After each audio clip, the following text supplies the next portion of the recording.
If retirement abroad feels exciting but financially foggy, the fix is not endless spreadsheeting. The fix is a simple, repeatable system that keeps your monthly costs predictable even when currencies move, prices change, or you hop between countries. In this guide, the focus is not on chasing the absolute cheapest destination. The focus is on building a money workflow that works in real life for Canadians and Americans. Whether you're slow traveling for 3 months, testing a future home base, or living abroad long-term. By the end, you'll have a practical setup for tracking your true cost of living, paying bills without fees, bleeding you quietly, protecting yourself from currency surprises, and making sure healthcare and taxes don't turn into gotchas 6 months later. And one more thing. The biggest retirement travel mistakes are rarely about big purchases. They're about small leaks repeated every week. Once those leaks are sealed, the lifestyle becomes dramatically easier to afford. If you want more retirement travel systems like this, subscribe to Travel Choir and grab the free cost of living checklist mentioned in the resources so you can set this up in one sitting. Links are in the description. Define your true monthly number before you board the plane. Most people underestimate the cost of living abroad because they price the postcard, not the lifestyle. A realistic system starts with one clear target: the total monthly cost of living you can sustain without stress. That number must include housing, groceries, local transportation, health coverage, phone data, and the boring but unavoidable items like banking fees, medication, and one-off admin costs that keep showing up. For Canadians and Americans, the cleanest approach is to separate money into 3 lanes. Lane 1 is baseline life, meaning the monthly cost required to live normally where you are. Lane 2 is mobility, meaning flights, transfers, short-term rentals, and the extra costs that come from moving. Lane 3 is risk, meaning healthcare surprises, emergency changes, and the stuff that happens when you don't control the schedule. When those lanes are blended together, you can't tell if you're overspending or simply in a travel month. When they're separated, your budget becomes honest and calm. A smart trick is to set your baseline life number using a conservative month, not your best-case month. Assume your rent will be a little higher than the deal you saw online. Assume you'll eat out slightly more during your first month because you will. Assume you'll use more ride shares early on because you don't know the transit system yet. Then, once you're living it, you optimize down. This makes the first month feel manageable instead of chaotic, which is exactly when most people panic and abandon a plan that would have worked. Also, decide your comfort rule before you land. For example, you might decide that if your baseline life costs rise above a certain percentage of your monthly income for 2 straight months, you will adjust housing, change neighborhoods, or slow down travel. A calm rule turns money decisions into simple operations. The rule matters because emotions are expensive, not late-night anxiety. Build a 2-bank stack that makes international life boring. Your money system should be designed so that losing a card does not wreck your week. If a bank flags a transaction, or you encounter a broken ATM, your week stays intact. That requires redundancy, and redundancy requires structure.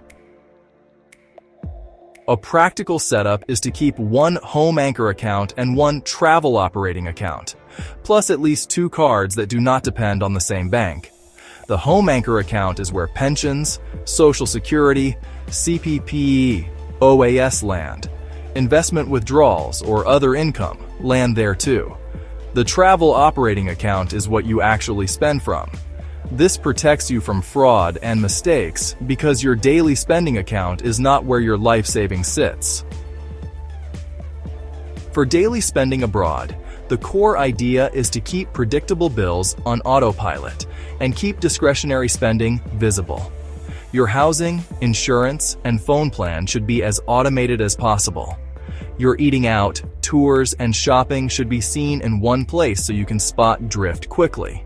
When everything is mixed together across multiple cards and currencies, you won't notice overspending until it feels mysterious. The goal is to make overspending obvious by design. For cash, think in terms of enough to solve problems, rather than enough to feel rich. Carrying large cash amounts increases risk. Instead, aim for a small emergency cash reserve in local currency, plus a backup way to access more, such as a second card stored separately. The real power is not having more cash, it's having more options. And finally, choose a single source of truth for your money tracking. It can be a budgeting app, a spreadsheet, or a notebook, but it must be consistent.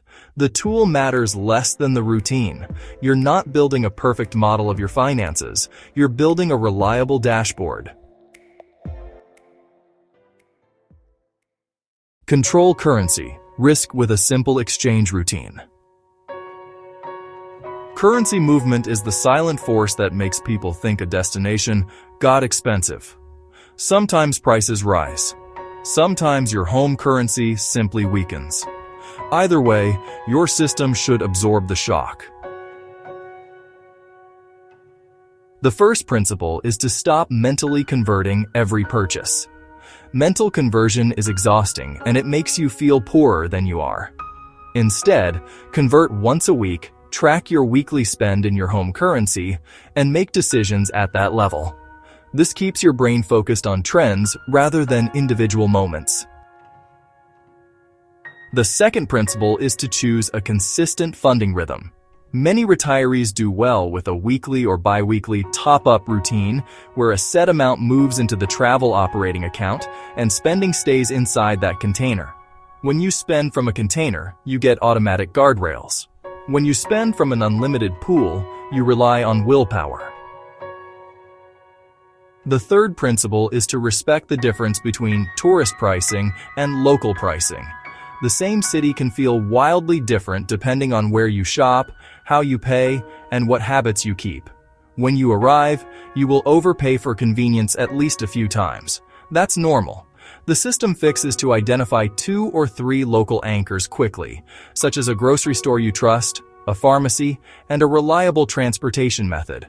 Once those anchors exist, your costs stabilize. Finally, build a buffer for first-month friction. New SIM setup, transit cards, deposits, supplies, and learning costs happen early. Treat them as a planned onboarding cost, not a failure. If your system expects onboarding friction, the numbers won't scare you when it shows up. Housing, utilities, connectivity, and community, the real cost of living engine. Housing is almost always the largest line item, and it also controls the cost of everything else. A cheap apartment far from services often increases transportation costs, increases eating out, and decreases your quality of life. A slightly higher rent in a walkable neighborhood can reduce total monthly spend because you naturally move more and spend less on convenience. A stable housing system starts with knowing what you're optimizing for. If this is a scouting phase, the priority is flexibility, safety, and location. If this is a longer stay, the priority is comfort, reliable internet, and a lease structure you understand. Retirees often underestimate the value of quiet, sleep, and a routine. The place doesn't need to be luxurious, but it must be livable. Utilities and connectivity are the second engine. Many retirees discover that internet quality is not a luxury. It's how you manage healthcare portals, banking, family calls, and daily administration. If the internet is unreliable, you will pay in stress. Make connectivity part of the housing criteria, not an afterthought. Community is the third engine. Isolation tends to increase spending because bored people shop, eat out, and over-travel. Connection tends to reduce spending because your life becomes normal. A simple system is to build weekly anchors in your first 2 weeks, a class, a walking route, a cafe where staff recognize you, or a local meetup. Your cost of living stabilizes when your life stabilizes. If you want a quick way to set up the arrival stack without guesswork, use the free TravelQuire cost of living checklist and the vetted resources linked in the description for connectivity and travel setup. They're there to save you time, not to push you into anything. Healthcare costs. Keep them predictable, not surprising. Healthcare abroad is where retirees can lose financial confidence quickly, especially if they assume it'll be cheaper and stop planning. In many places, routine care can be affordable, but the financial risk is not the routine visit. The financial risk is an unexpected event, a hospital deposit request, a medical evacuation scenario, or a coverage misunderstanding. A strong healthcare cost system has three parts: your baseline routine care plan, your medication continuity plan, and your emergency coverage plan. Routine care includes how you will handle checkups, dental work, and chronic condition monitoring. Medication continuity includes how you will refill, what you will do if a specific brand is unavailable, and how you will keep prescriptions and documentation organized. Emergency coverage includes the plan for the big costs you do not want to self-fund. Even if you expect to use local care, you still need a method to pay without friction. Some clinics require upfront payment. Some require specific receipts. Some require specific names on documents. The money system part is to keep a medical buffer separate from your daily spending buffer, so a medical event does not blow up your rent and grocery plans at the same time. For Canadians and Americans, it's also important to think clearly about what coverage follows you and what does not. Provincial coverage and Medicare have limits abroad and rules that can change depending on your situation. The details vary by person, so the operational system is what matters. Keep your travel calendar, keep copies of key documents, keep a folder of major receipts, and keep a simple monthly summary of where money came from and where it went. Taxes, residency, and paperwork. The costs you don't feel until later. Taxes and compliance rarely ruin a trip in week one. They ruin it later, when you discover reporting requirements, residency questions, or banking friction that you didn't plan for. The goal is not to become a tax expert. The goal is to maintain a clean system that keeps you organized, reduces surprises, and makes professional help cheaper when you need it. If you're American, one common friction point is that many foreign financial institutions are cautious because of U.S. reporting frameworks. This can affect account opening and documentation. If you're Canadian, you may be navigating residency ties and the way benefits and accounts interact with time abroad. A practical habit is to do a monthly admin hour, where you capture receipts that matter, export statements, and update a one-page ledger. When taxes or renewals come up, you don't start from zero. You start from an organized record of reality. Also, set a rule for large purchases and subscriptions. If something is billed annually or in a foreign currency, track it as a monthly cost anyway. Annual charges create false comfort because the pain arrives all at once. Monthly normalization keeps you honest. The monthly money ritual that makes retirement travel sustainable.